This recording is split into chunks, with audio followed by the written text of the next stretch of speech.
umikot kami sa mga iba't ibang probinsya.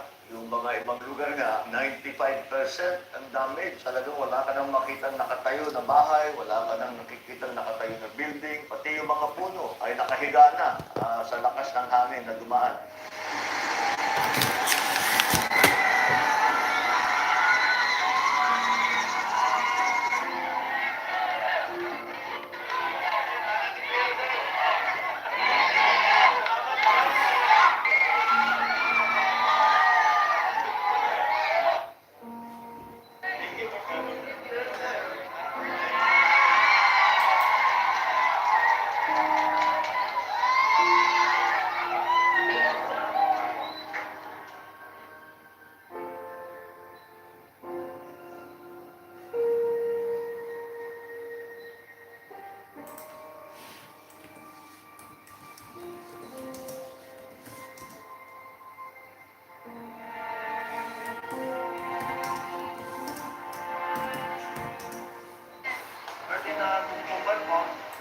Last December 19. Sabi niya, Dok, mayroon akong kunting tulong sa inyo. Babalik ako.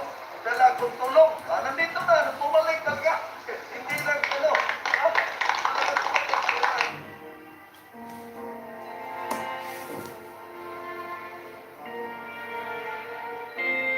Ang malupit pa, yung mga resort na walang hanap buhay ng halos 2 taon ay naghanda ng gusto para dito sa Pasko na ito. At fully booked sila. Maraming pupunta dapat at magbabakasyon. Wasak lahat.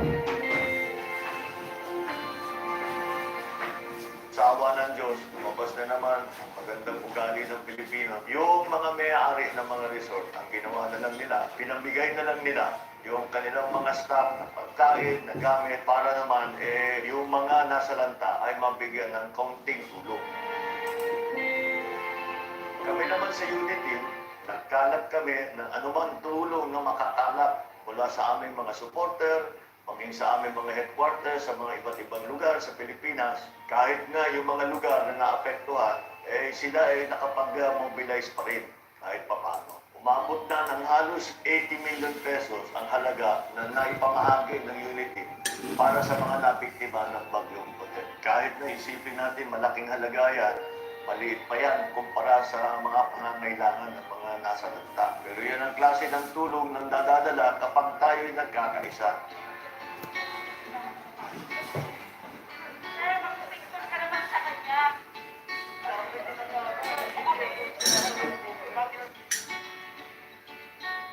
Bukod sa dating mga relief goal at mga cash donation, medyo naiba ng kaunti ang mga unity dahil nagpadala na rin kami ng mga satellite dish, mga solar panel at yung water filtration system. Satellite dish dahil alam naman natin putol ang komunikasyon pagdaan ng bagyo, kaya mabagal ang koordinasyon at wala tayong informasyon sa ilang araw na sumunod sa bagyo. At least ngayon ay may connectivity na, mas mabilis, may paparating kung ano man ang kinakailangan yung nasa lanta. Ganon din yung mga solar panel. Kailangan siyempre ng ilaw sa gabi at may charge man lang ang kanilang mga telepono. At itong water filtration system ay talagang napaka-importante. Clean drinking water, yan talaga ang pangangailangan kapag dumaan na yung bagyo at wala nang pagkukuhanan. Hindi na kung sarami mo ng filtration, ito po yung isa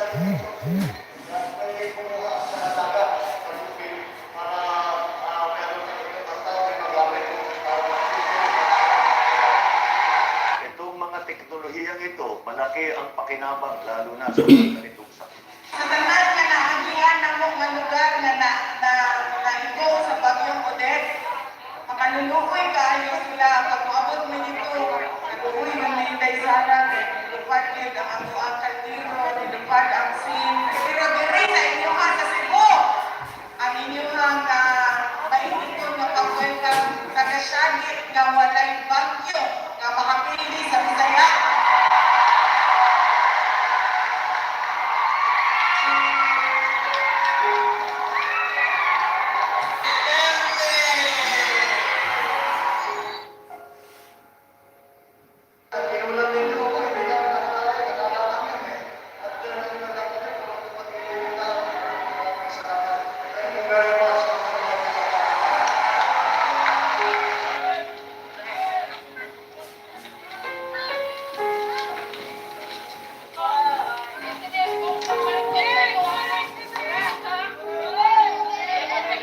It's very low Roma.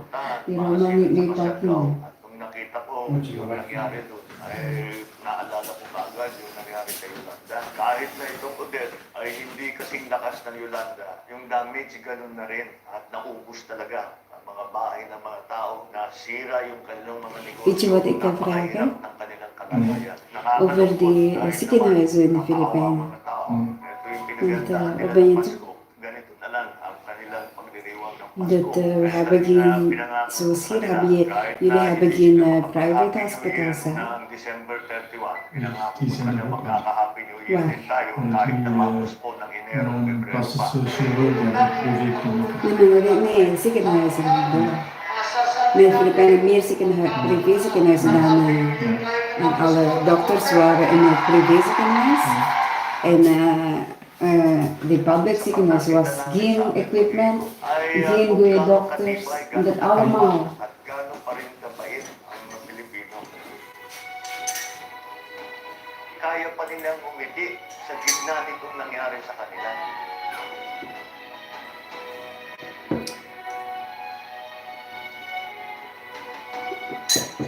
At yung kabaitan ng Pilipino, So sorry. na talagang tumulong sila sa kanilang kapwa kahit sila rin ay naghihirap. Ang tapang ay dahil kahit anong mangyari sa kanila, ipapagpatuloy nila ang kanilang mga buhay, pagagandahin uli nila yung kanilang mga lugar at hindi sila nasisira ng loob. Yan ang Pinoy.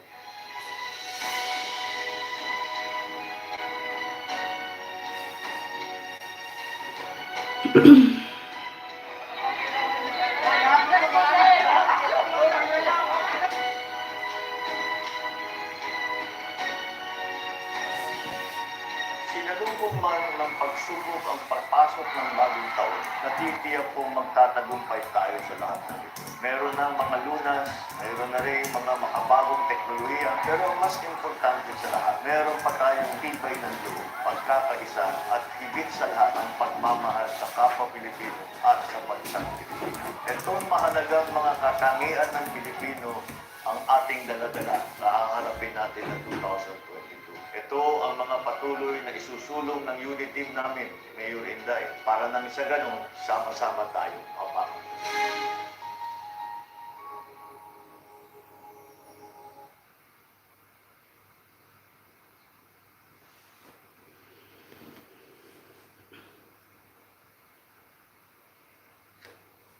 Hi, Sir Bibot. Yes, hello. So that's our intro video, sir. Just tell me to proceed with your presentation. Okay, please. Okay, wait lang.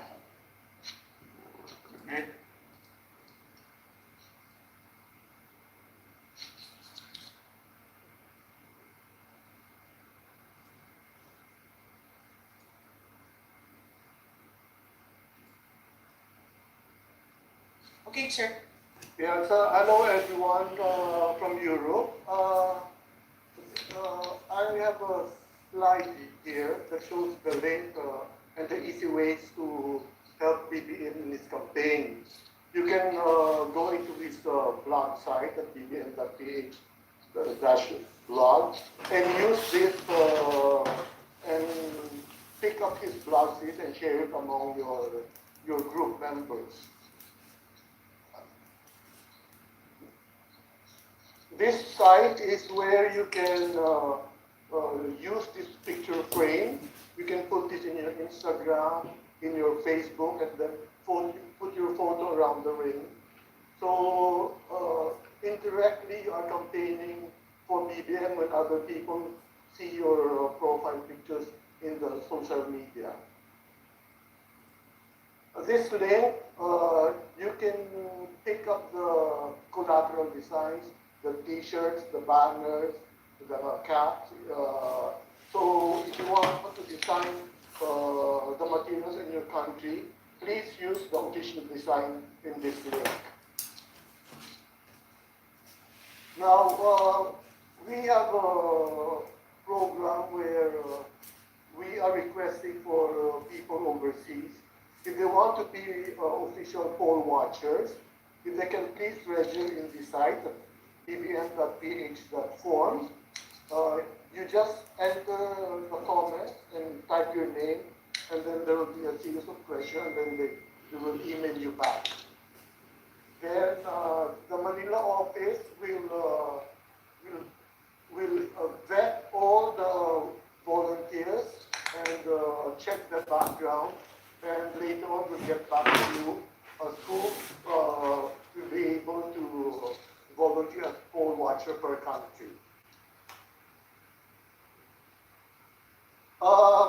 I have sent a link to your group leaders where you will see the mode of voting and the type of counting in your area.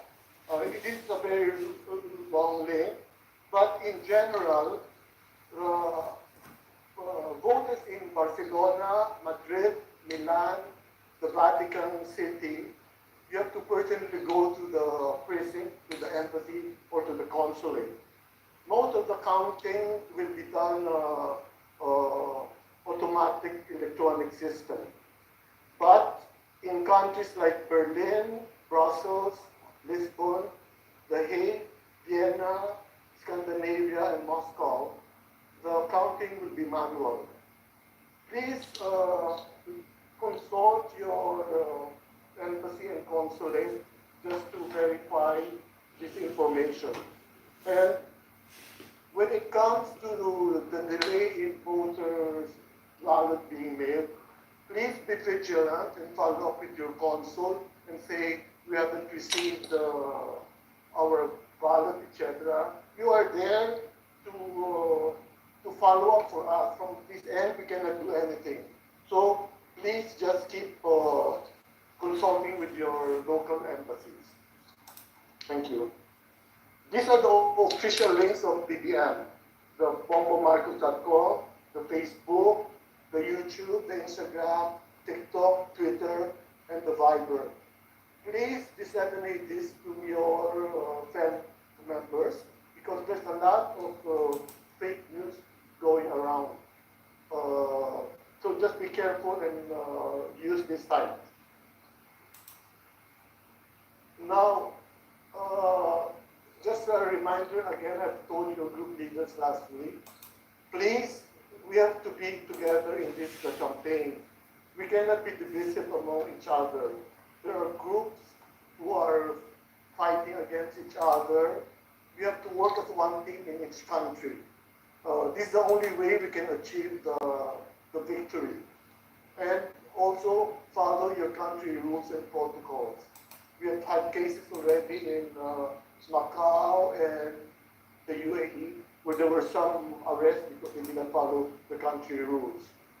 And I'd like also to request the group leaders to regularly check the info that we sent you and please disseminate this to your members.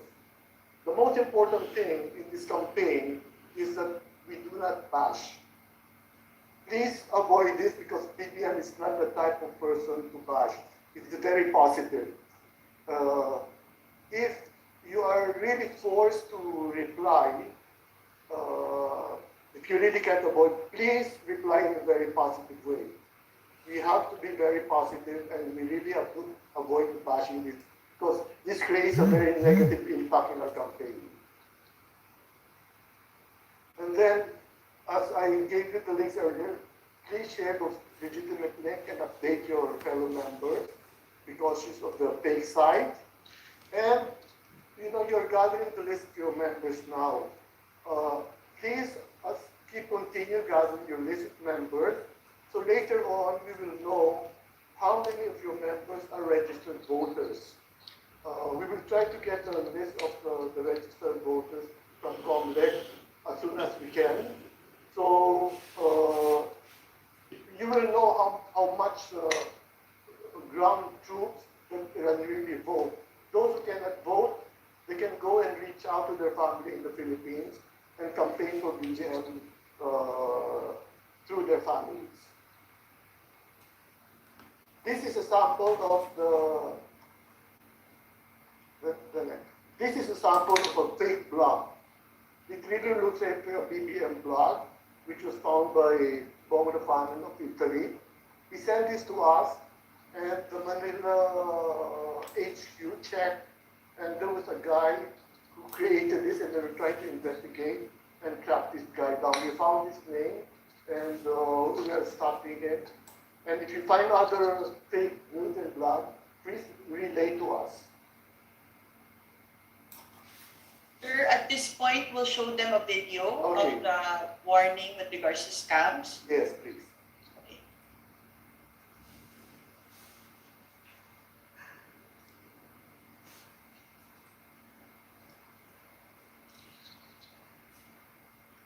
Patuloy ang pagbuhos ng suporta ng buong bansa para kay BBM. Kasabay nito, dumarami din ang mga kababayan nating nabibiktima ng mga mapagsamantalang individual o grupo na nagpapanggap na opisyal na kinatawan ng ating tanggapan. Ito po ang kanilang mga modus na dapat nating bantayan at iwasan. Una na dito, ang mga grupong naglalako ng official membership na may kapalit na halaga at nangangakong may ibabalik na pabuya kung sakaling manalo sa BBM. Scam po yan. Wala pong kinakailangang kapalit o kinokolektang bayad para maging miyembro ng anumang supported list natin.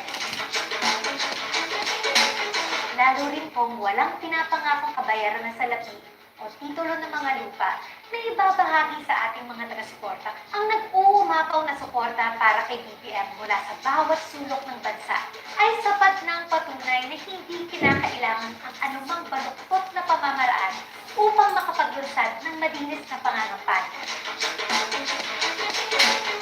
Naganap rin po ang mga nagpapanggap ng national coordinators na umiikot sa ating mga alkalde at nangangako ng mga campaign funds mula kay BBM kapalit ang kanilang pagsuporta. Umaabot sa hanggang 20 milyong piso ang ganitong scheme.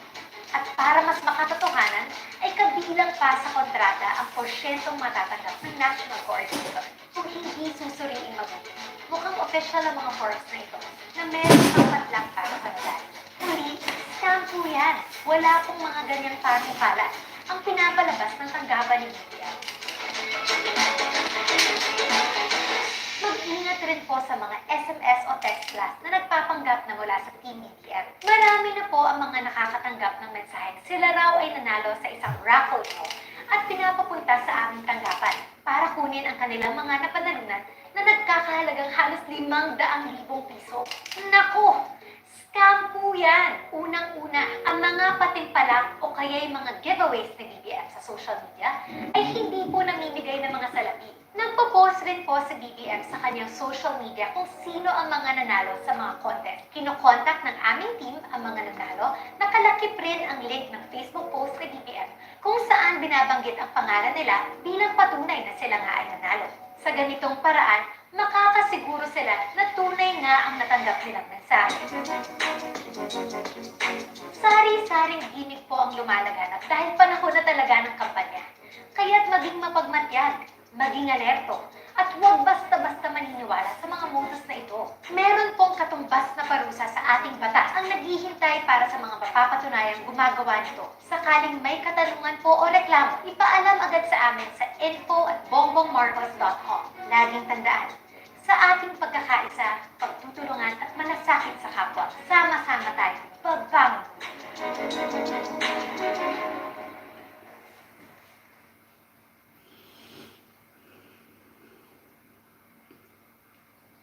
Sir Bibot, that is the warning against mga scam po ngayong campaign. Yes. So, before we proceed to the main part of our presentation, we just want to show po our OFWs and our overseas Filipinos a statement po regarding the creation of the Department of Migrant Workers.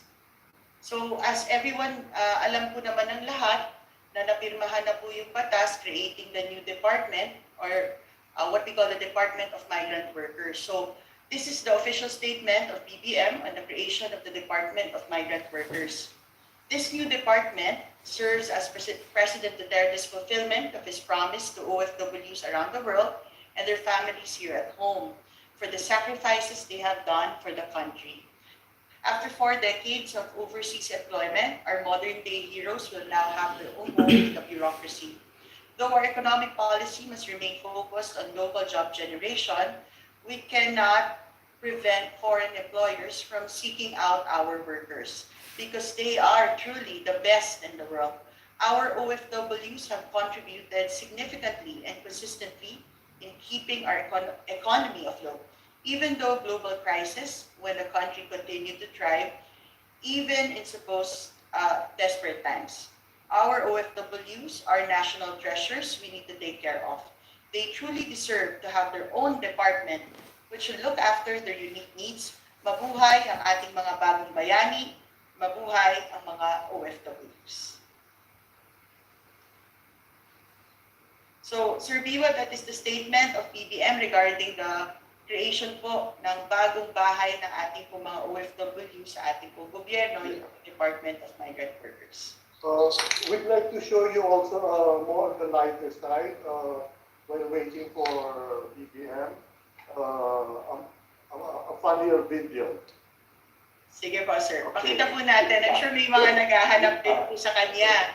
Palaging may naghahanap po sa kanya. So, we'll show them on this video. What do you know how to do that you can teach to others? Oh, come on, there's lots you know how to do. DJ. That's actually what came into my head. I have no idea. Sure, you could do that.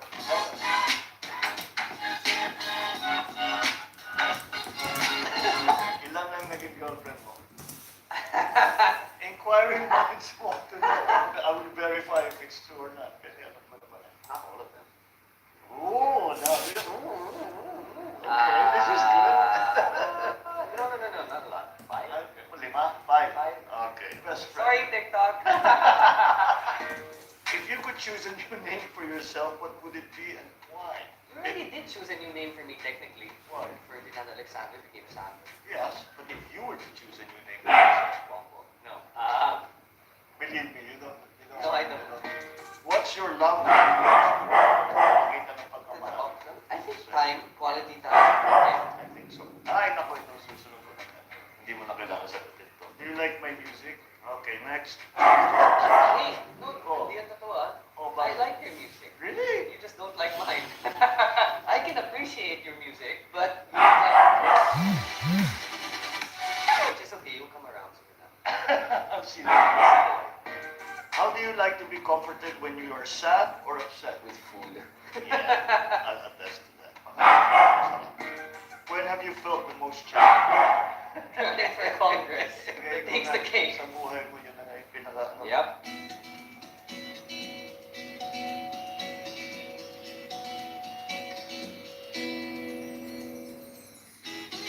Who was your very first crush? Hermione Granger from Harry Potter. Oh, well, that's a good one. Remember I had a picture of her? Yes, I know.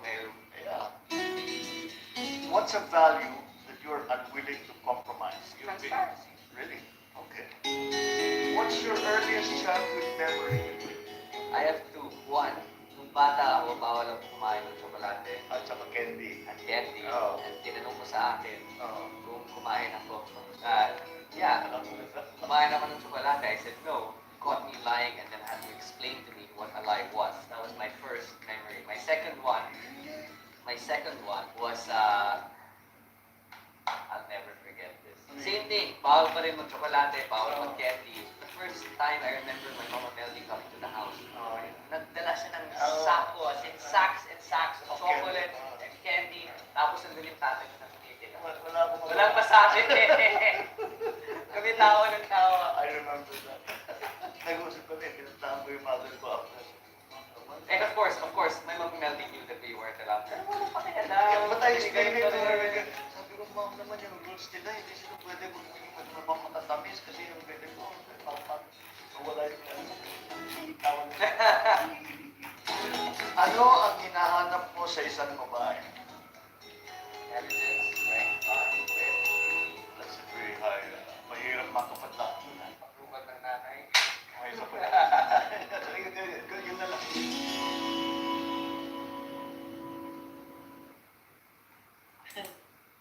Sir Bibot? Yes, hello.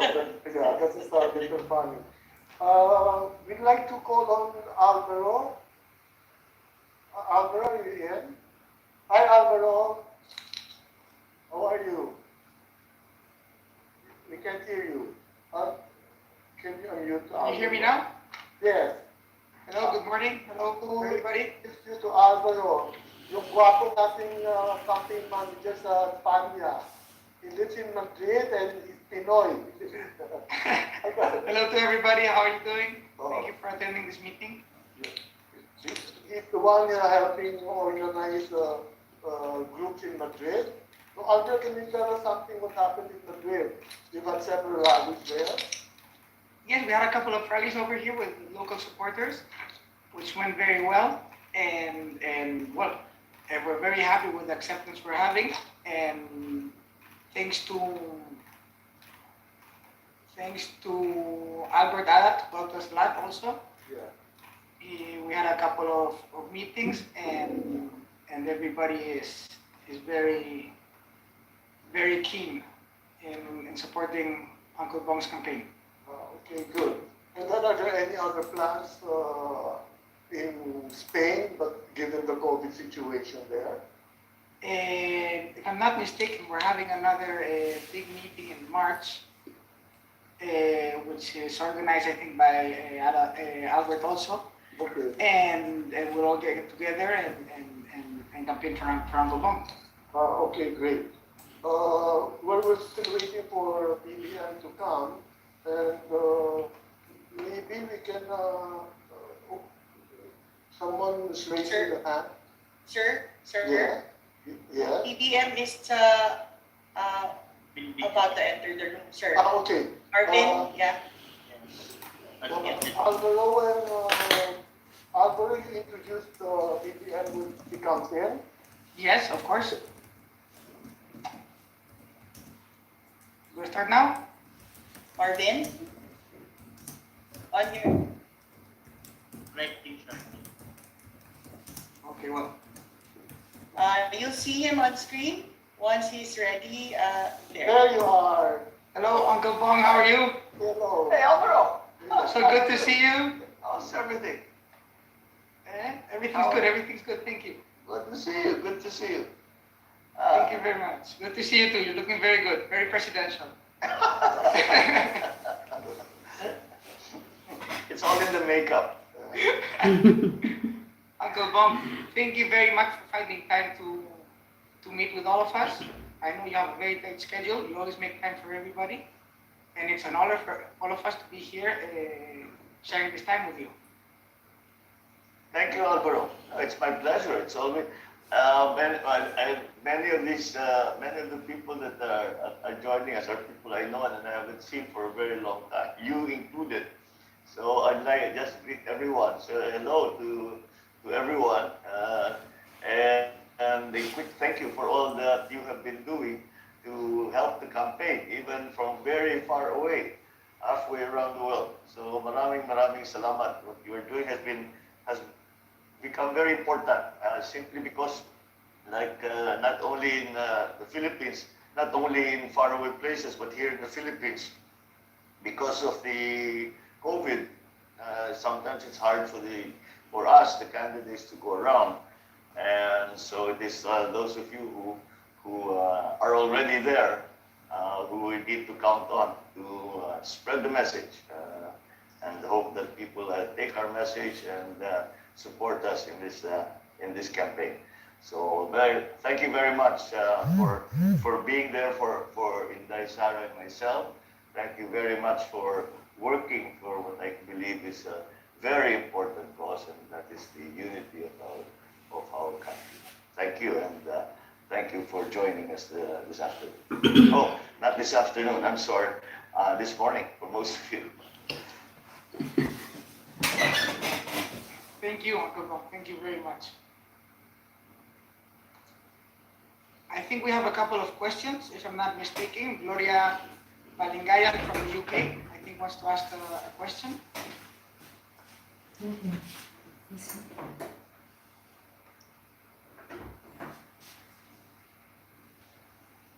There.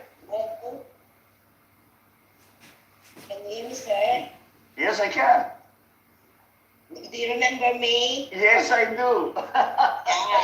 Best friend of Ling Ling. I saw you with in the yun yung sinasabi ko that these are people I haven't seen in a long time. How is everything in the UK? Hindi Everything naman, is fine, sir. hindi naman kayo nahirapan dahil hindi lahat nagagalit na kay Boris. Soon you resign. Anyway, sir, Yes, go ahead. my question is, a lot of health care workers are leaving the Philippines to seek better job opportunities abroad, particularly here in Europe. However, due to the COVID-19 pandemic, our country also needs us, healthcare Yes. workers, Sure. to work in the Philippines to help in the nation to fight against COVID. But then again, the healthcare workers are complaining about low wages, No wages here. unpaid benefit, and below par working conditions. So, what are your plans to improve the situation of the healthcare workers in the country? Yes, that's one of the that's what we used to refer to as the brain drain, where some of our best talents are leaving the country, doctors, nurses, because especially in the healthcare system, especially today, now in this while we're in the middle of this pandemic, it has become a very serious problem because some of our best people, as you say, are leaving the Philippines kasi hindi mo naman masisi ang tao kung mas maganda talaga ang magsahod sa ibang lugar. You cannot blame them if they want to make a better life for themselves. There was a scheme before. Well, right now I think there is a problem because, like, especially for nurses, I don't know if you were able to monitor it in the Philippines, but there was a big problem here with our nurses because, in fact, it's the first time I ever saw nurses demonstrate out in the street. And they were demonstrating because they were not getting their special risk allowance, yung kanilang high risk pay. And things like this, where kahit na even if it is already mandated by law, some of these benefits are not being paid.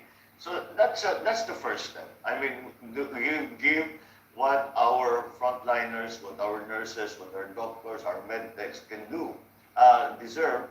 So because we all recognize the sacrifices that they make, and we recognize that the danger that they put themselves in, and they have put in. Like last year, there were doctors dying, there were nurses dying, there were med techs dying, even the custodial staff in the hospitals, in the quarantine area, the isolation area, were getting sick. So we have to recognize that there is a problem in the way that we give the benefits to our health workers, especially. But again, there is no way that unless we can compete in terms in the labor market, in the health labor market, unless we can compete in terms of pay and benefits with, like, they're in the UK or in Italy or in the United States or kung saan man in the Middle East, hindi talaga, as I said, hindi natin dapat pigilan. We really should, if somebody finds a good opportunity, then they should go ahead and take that opportunity.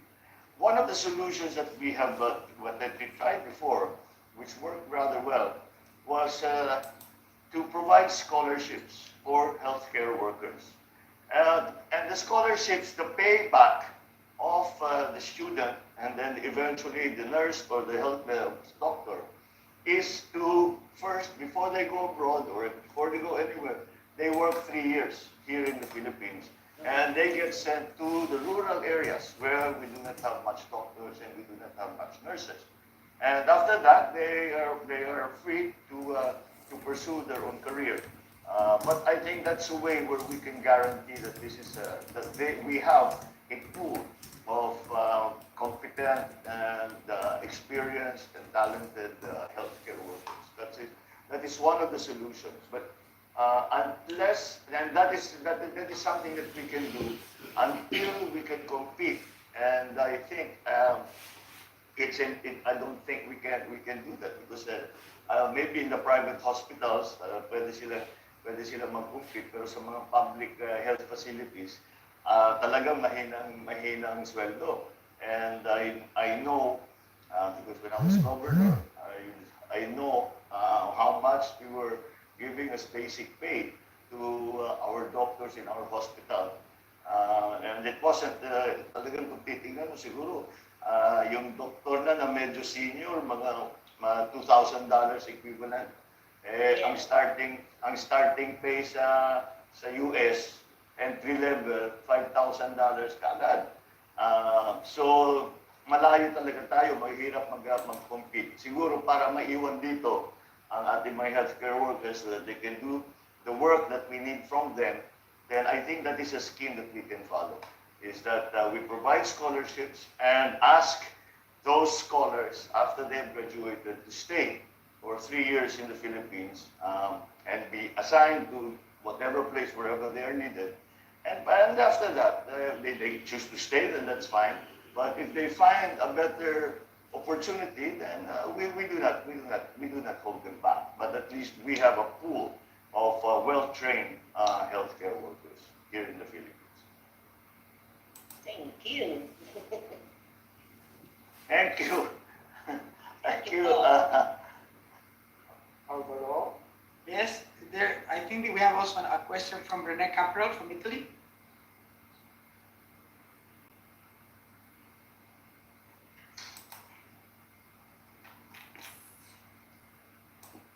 Good morning, Mr. President. Good morning, ladies.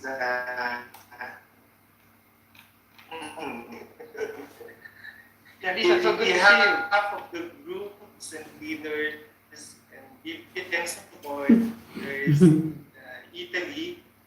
Yes. Our question is, Foreigner, we would like to ask you, sir, what is your platform for our OFW so that we may feel the sense and essence of being labeled as OFW is the modern day heroes of our country right now? Thank you, sir.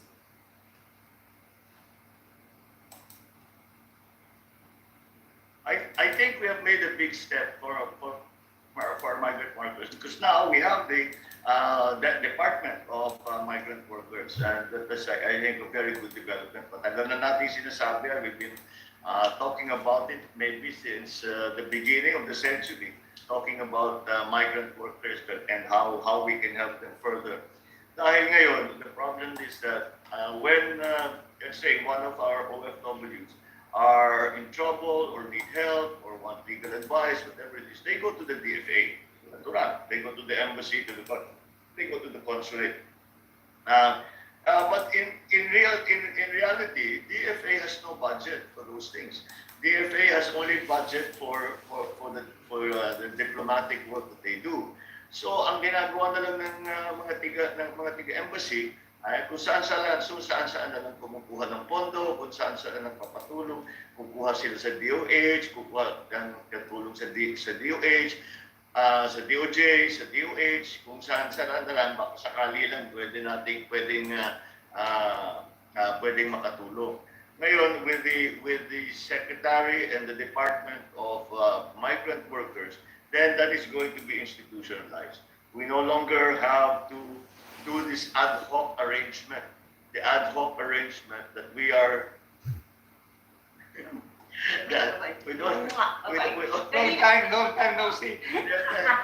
We don't have this ad hoc arrangement where pagka may problema lang, saka natin inaasikaso. Saka tayo maghahanap na naman ng sino makatulong, where we can get funding. And I'm talking about the simple things that I think all OFWs have to sometimes have legal problems, sometimes they have documentation problems. In the Middle East, marami tayong naririnig na kinukuha sa kanila yung passport, which they are not allowed to do, at tinatago sa OFW. All of these things that yung may namatay, kailangan iuwi, they have to find money to send their friend or their relative home. So these are the things that the OFW run into once in a while.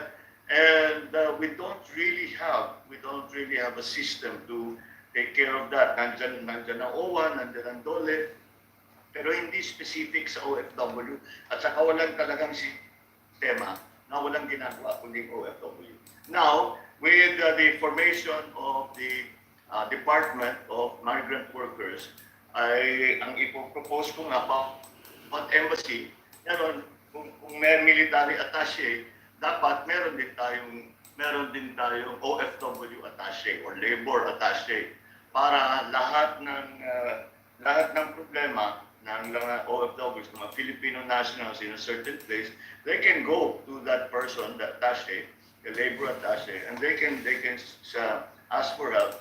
And that's not enough. That the attaché has behind him the Department of Migrant Workers, and that way they have the capability to pull together the DFA, all of the, and they have their own capability. May sariling pondo, may sariling staff, may sariling tao na walang ginawa, that they do not do any work, do not do any other work except take care of OFW issues in the place that they are working, in the places that you are working. And I think that is a very, very big development. The other thing for OFWs that I'd like to reinstitute is this applies more siguro sa Europe, hindi gano, but this applies to other places na pagtapos na yung kontrata at umuwi na yung tao, that we should retrain them so that they can enter into other contracts. And I'm talking about non-diploma, for example, non-diploma courses with an eye of while we are looking at the labor market internationally. And let's say that's how the OFWs began out of the Philippines, because the labor market in Saudi Arabia suddenly grew very, very big because of the oil crisis. Nagkapera yung mga Saudi, and they were spending a lot on infrastructure development. And marami tayong workers na ginawa natin. We trained them, the welders, the carpenters, the plumbers, electricians, all of these, so that they could go and work. Nung natapos na yung kanilang kontrata, when they come back to the Philippines, we will see ano ngayon ang kailangan doon sa labor market. And kung yung tao, yung OFW, wants to go back abroad, then sasabihin natin, okay, baka may pwede makakahanap ka ng may hinahanap maraming whatever it is. Whatever the expertise is, we will train you, and then pwede na kayo mag-apply, tutulungan pa namin kayo. So these are the kind of protections that I think we have to reinstitute in the system for OFW. The problem now really is the OFWs na umuwi, because many of the OFWs who came home, we have almost 700,000 ang repatriate from all over the world. We have to find them jobs now. Dito sa Pilipinas, talagang walang ibang pinag-uusapan ngayon dito kung hindi trabaho. How do we get our people back to work? And that's what we have been going on and trying to say, that we should find jobs for them, because the OFWs tumalis naman sa Pilipinas yan dahil hindi na makahanap ng trabaho. Nawala ngayon yung trabaho nila sa abroad. Pero the other thing that I think we can do for OFWs is puntahan natin the countries like the UK, like Italy, like Germany, like where madaming Pilipino na umuwi. We'll go back to them and we will tell them and we will say, you have already a good experience with Filipinos. Na pandemic lang tayo. Now that it's loosening up, can you please consider again to put those same people back in? At these are our friendly countries. Ito yung mga kaibigan natin na iba't ibang bansa. So that one is specific because of the pandemic and because of all the OFWs who lost their jobs. And by they lost their job, yung trabaho mismo nila, the job no longer exists. Hindi yung they were fired or they resigned or hindi ganon. Nawala talaga yung trabaho. at hindi wala nang pag-asang bumalik yung mismong trabaho yun. So that is why we need to go to our friends outside the Philippines, abroad, and say what are the opportunities for our people. And please, as I said, ang maganda dyan, kilala ang Pilipinas around the world already. And we are known to be good workers, we are known to be industrious, to be talented, to be well-trained, to be kind. Alam na natin yun. In the UK, I know many people who will not be treated by anyone except by a Filipino nurse because sila doon pinakamababait. So kilala na tayo. And that's why I think that is going to be a good, may potential.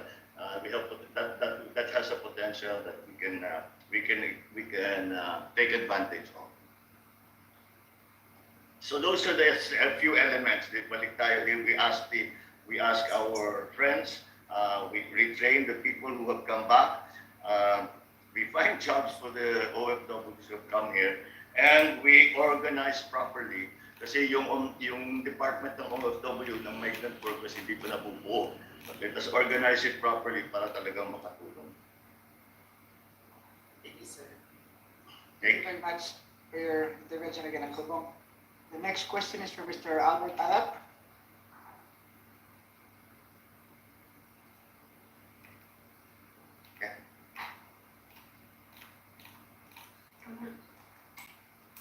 Hello, sir. Hello, good morning. Siguro sa inyo. Hello, Sir Bongbong. Magandang hapon po sa Pilipinas. BBM supporters po dito sa Madrid. Kasama ko po ang aking mga coordinators po, si Richard, Ms. Rhoda, Ms. Renelda, at si Leslie. 10 ng aming mga kasama po, officers ng KDL dito sa Madrid. Oh, thank you very much for joining us. Thank you. Yes, sir. Pinapaabot po namin ang aming suporta at pagmamahal sa inyo. At maraming salamat po sa pagmamahal at magsakit po na binibigay po ninyo sa mga kababayan po natin, sa mga Pilipinos po natin. Yes, sir. Ito po yung question ko, sir. Since, given, sir, that you've lived in UK for many years before, what changes po in our healthcare system or yung field health po natin must be made for a better service po, not only sa mga OFWs, but sa lahat po sa ating mga Pilipino. Maraming salamat, Sir Bongbong. Mabubuhay tayo. Thank you. Meron na tayo, we already have a universal healthcare law. It was actually batas siya ni JB, Senator JB Ejercito na napasa of universal healthcare. But unfortunately, when the pandemic hit, ang daming pagkukulang ng sistema. PhilHealth was not operating properly. There was, even before the pandemic, there were problems that there was missing money in PhilHealth. There was missing all kinds of at saka yung systemic, di nakakapagbayad sila. Matagal sila masyadong magbayad. O kahit magpapa-insure, ang hirap magpa-insure. All of these things have to be fixed. We always have to be very careful because every country with a very extensive healthcare system has had problems kasi it becomes very expensive. I think those of you who are in the UK are familiar with the case of the NHS, where the NHS has been criticized because it costs too much money, the service is not very good. Until the pandemic hit. Now everybody loves the NHS. But we have to be careful to keep costs down because if we just allow it to, like kaya nagkaroon ng Obamacare sa United States because the cost of healthcare was getting higher and higher and higher. The insurance costs were getting higher and higher and higher. So we have to watch that very, very carefully. The doctors who have traveled abroad, who have worked abroad, have a lot to say about that. Yung mga nakikilala ko, yung mga kaibigan ko na nanggaling sa States, nanggaling sa Europe, nagtrabaho kung saan, marami silang suggestion na hindi dapat huwag mag-HMO. We'll have to study all of those things. So dapat we are still allowed to choose our own doctors. We should be able to hold the cost down. and we should decide, the patient should be able to decide what should be done and not be forced into tests that are unnecessary by unscrupulous doctors and unscrupulous insurance companies. So we have to be very careful and watch out for all that. I'm a little familiar with this because while I was in Oxford, my father asked me, because that was the time, I hate to admit what year that was already, that was in the late 70s. That was the time when NHS was in real trouble. And the whole economy of the UK was suffering because masyadong mabigat yung NHS. And the United States ganun din. They were having the same problem. Ang naging model ang naging pinakamagandang model na nakita namin was the Canadian system, where it was very liberal in terms of the patient's wishes, and they were able to keep the cost down. This they were able to do by partnering. Australia maganda din. By partnering between the public sector and the private sector. And that way, the financial risk is carried by the private sector, and political risk is carried by the public sector partner. At least partial solution to the problem. I think to begin with, we don't have to.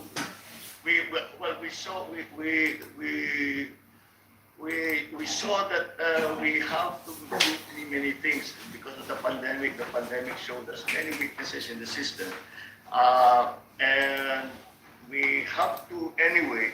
We're already behind in our healthcare systems. We have to build more hospitals. There's no big hospitals that were built since 1985, not by the government.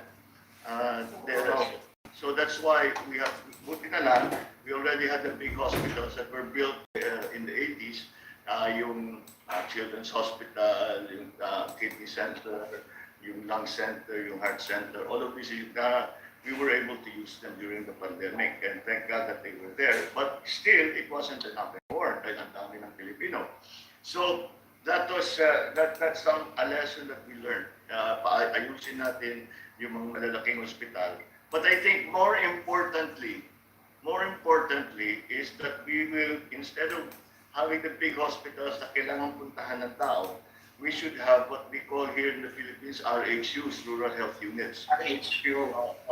Mga RHU, kada barangay, kada clustered barangay may isa. Para naman, pinupuntahan ng doktor, ng nurse once or twice a week. Because what is the usual complaint? The usual complaint is in the province of almost 80% of the cases are upper respiratory, lower digestive, and pregnancy. So, kaya ng RHU yun. Gagamutin lang ng nurse, gagamutin lang ng doktor, may midwife, kung sakaling may buntis. So, these are schemes that we can already immediately put into place before we fix the larger system of insurance, because ang karaniwan ng mamamayang Pilipino hindi kaya usually. We have terrible stories here of yung na-COVID, pumasok sa ospital, hindi nila kaya, ginagamot siya, naghahanap ng pera, umaabot ng 1.5 million ng kanilang bill, patay pa rin. So those kinds of terrible things we have to really look into. So that, kasi yung pangkaraniwan nga, hindi naman nila sino pang may kaya ng 1.5 para sa isang sickness. Mauubos ang pera ng pamilya, isasan lang pati bahay para makipagbayad na. That shouldn't be the case. We should have a better system than that. So that's something that is not a simple problem, but there are solutions to it. And I think that is, if we can keep the costs of healthcare relatively reasonable and not allow it to skyrocket. And secondly, if we can have a very robust health insurance system, health insurance system. Between those two things, I think we will be beginning to solve the problem. That is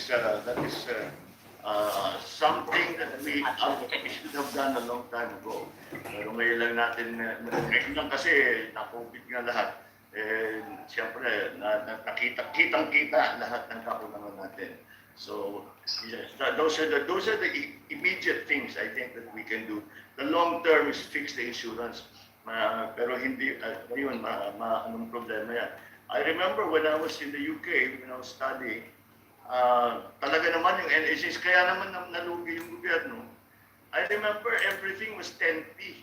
Everything. Nabalian ka, babayaran mo 10p. May hika ka, gagamutin ka, 10p. Nagkalagnat ka, nagkanyumonya ka, nasa hospital ka, babayaran mo 10p. Tinanong ko nga ano yung 10p. Sabi niya, administrative cost. Ibig sabihin, dala lahat ng gobyerno cost. Kaya naman nalugi yung gobyerno. So we have to avoid that kind of system and come up with something that is a little bit more modern and that is a little bit more affordable for the government. Thank you so much, sir. Thank you. Kayo. Salamat. Our next president, Sir Bongbong. Maraming salamat po. Thank you very much. Thank you. Unfortunately, we're running out of time, so we're going to have a last question from Marianela Dorate from France.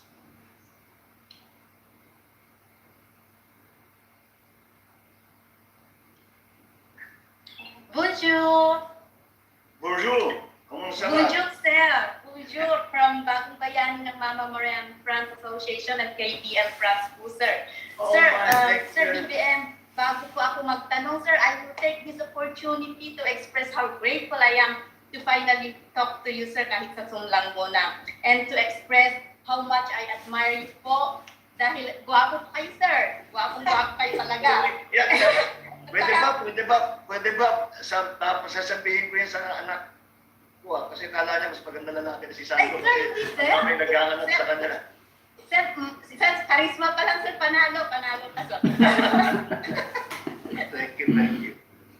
Sir, I admire you really, sir. Hindi lang gwapo po kayo, kundi matalino po kayo at sa sobrang pagmamahal niyo po sa ating sariling bansa, ang ating mahal na inang Pilipinas, sir. Pero sa lahat po ng mga yun, sir, ang talaga pong I admire the most of you is yung sobrang kabaitan niyo po at yung pagpapakumbaba, sobrang-sobra po. So, sobrang bait niyo, sir. So, palagi po sinasabi, sir, kung katulad niyo lang sana lahat yung mga tao, sir, siguro yung kanta na, what a wonderful world, ang ganda-ganda, yun na yun, sir. Pero ito na yung tanong ko, sir. Para hindi ang tanong ko po, sir, ano po ang sikreto nyo at sobrang humble po ninyo? Never namin po kayong nakita na you feel hatred or you make revenge despite the negativity at saka yung parang pambabastos na talaga na halos ibato sa inyo. Because you always say the nice things. Siguro, dahil yan ang parang turo sa amin ng magulang ko eh. Kung titignan mo kaming magkapatid, wala naman siguro masasabing mayabang sa amin. Galit na galit si mayabang yun eh. Pagka siyempre pag bata ka, kung minsan you're growing up, you say things or do things that you don't know. Talagang pinangangaral kami. Always that to say that, relax ka lang, hindi ka ganyan kasikat. Huwag kang bilib sa sarili mo. Kung magaling ka, marami dyan mas magaling pa sa'yo. Kaya makinig ka, imbis na nagsasalita ka lagi, makinig ka. Dahil marami kang matututunan. And dito naman, in the world of politics, where sometimes the words get very heated, it degrades into personal attacks and things like that. Yeah, hindi ko na pinapasukan yan. Hindi ko na pinag-accept ng panahon yan. For the simple reason is it doesn't help anything. You know, kung gusto nilang murahin nila ako, that's fine with me.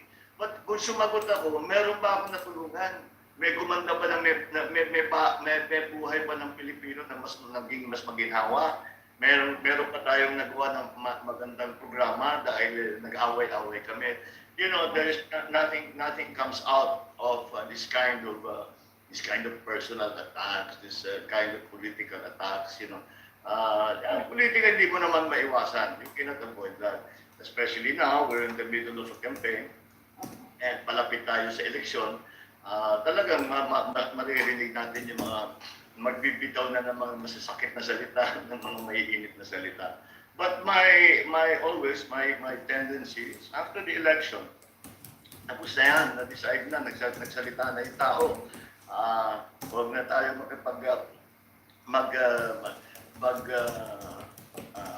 mag-away patungkol sa politika dahil ang daming hinaharap na problema. Kaya yung aming mensahe sa lahat ng ating mga kababayan ay ang pagkakaisa.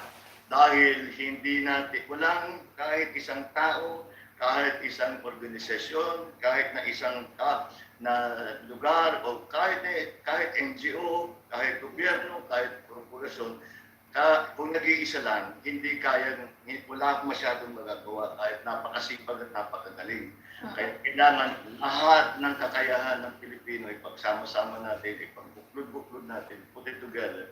And isipin na lang natin, kahit na hindi tayo magkapartido, basta nag-agree tayo. Mag-agree tayo, that will be our unifying factor.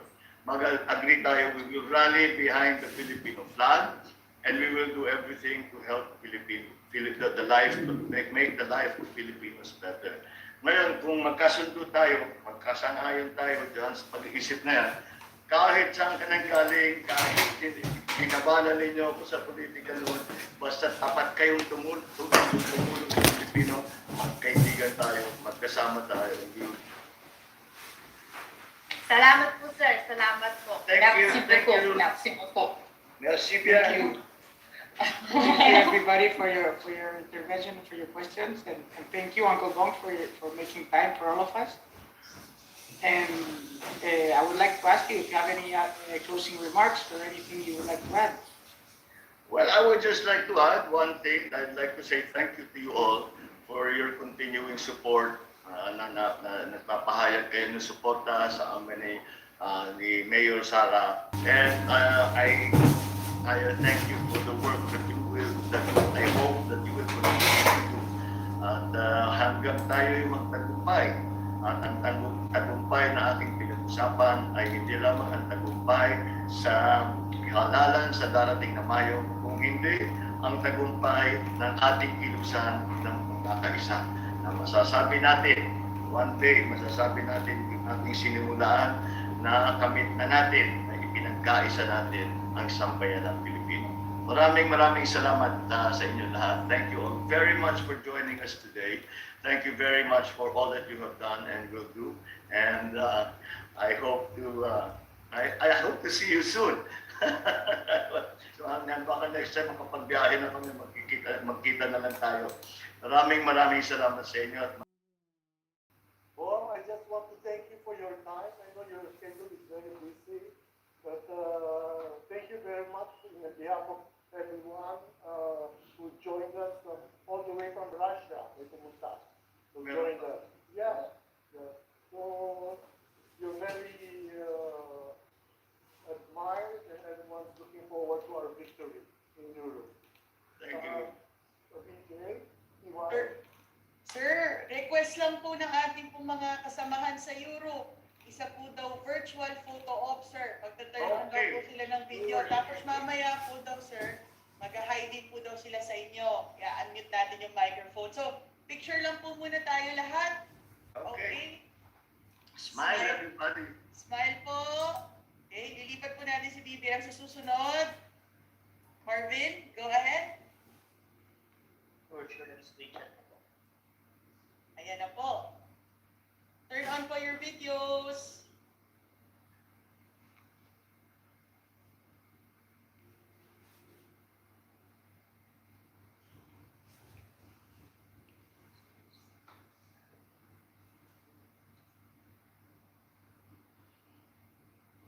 Ayan. Ang dami po. Marvin, okay na ba? Na-screenshot na Mag-hi lang po daw sila sa inyo. Yes, oo, sir. Pahain mo na. Hi, sir. Wala, sir.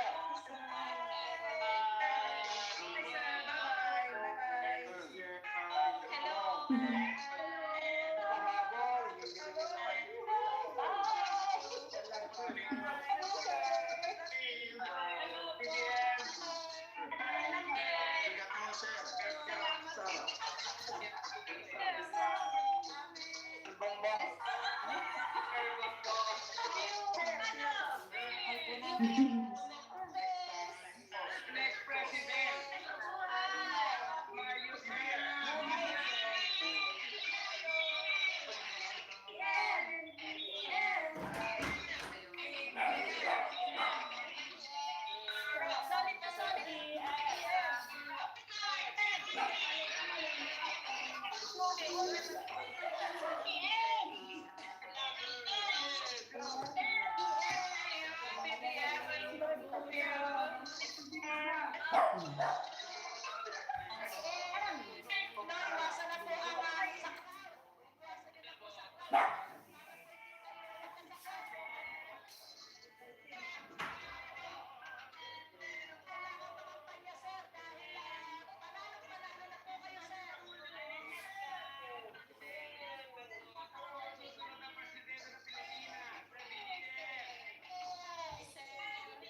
We love you, Sir BBM.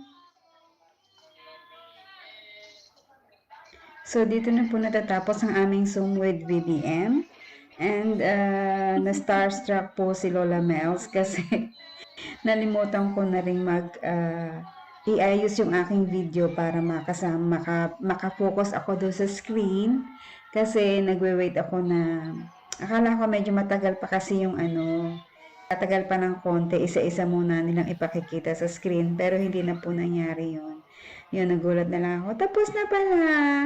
Anyway, may mga screenshot na ginawa yung friends namin na kasama dito. Screenshot na lang din ako doon sa screenshot nila. So, ilalagay ko dito yung aking na screenshot na medyo kasama namin si BBM katabi ko.